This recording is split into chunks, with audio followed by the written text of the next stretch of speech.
Hey there, Bowie students. My name is Miss Walker. I'm the librarian here. I'm here to talk to you about a book today called The Kite Runner, right here. Here is a picture of the cover. The author is Khaled Hosseini. It's a picture of him right here. This is a picture of some kids in Afghanistan. They have a kite festival. And what this means is that a lot of kids will get out there and they will fly their kites. And the goal is to cut down other people's kites. And so whenever you're the last kite in the air, that means you have won. So let's talk about this book. Here's the map of the world. That little red sliver is Afghanistan. Here is a zoomed in version. Afghanistan is next to Iran. You have Europe over here and Africa there. And then a more zoomed in of the actual country. And most of the story takes place in Kabul and Herat. So, quick background about Afghanistan in about a minute. Afghanistan has never been conquered by anybody throughout history, even Alexander the Great. So, the reason for that is because it's very mountainous and it's hard to control different groups of people, different ethnic groups, because they're living in the mountains. So that is an important factor there. So in 1973, a communist group took power in Afghanistan, and in 1978, the Soviet Union went inside Afghanistan. Now, I don't know if you know anything about the Cold War, but this was a war not really fought back between the Soviet Union and the United States. They didn't really have any fighting directly, but they do all these proxy wars throughout the world. And Afghanistan was one of these proxy wars. So you have the Soviet Union fighting a group called the Mujahideen, funded by the United States. So nobody really won that war. In 1991, when the Soviet Union fell, they left Afghanistan, and that created a power vacuum. So years went by, and in 1996, a group of ethnic, kind of what they call warlords, called the Taliban, took power in Afghanistan.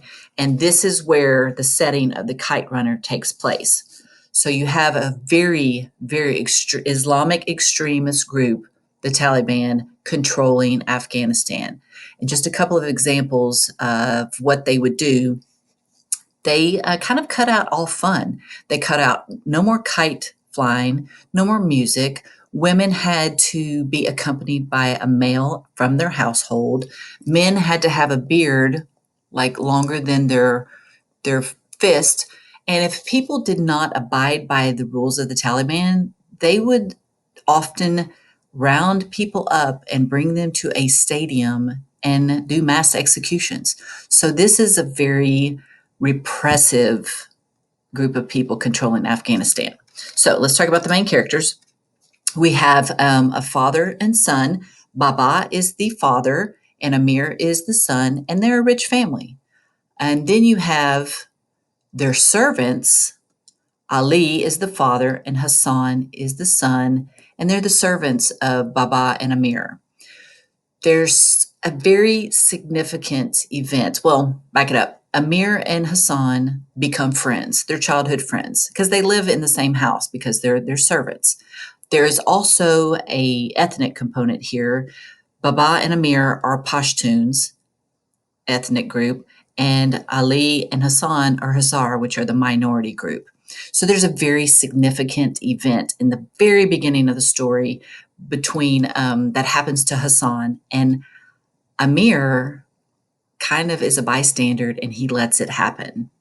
So time goes on, and in 1981, Baba and Amir, after a bunch of fighting, they're like, we can't live in Afghanistan anymore. This is too dangerous. There's too many bombings. We're going to get killed. So they decide to immigrate to the United States, and they go and they live in California, and they work in a gas station, and they're kind of scrapping out a new life for themselves, an immigrant's life.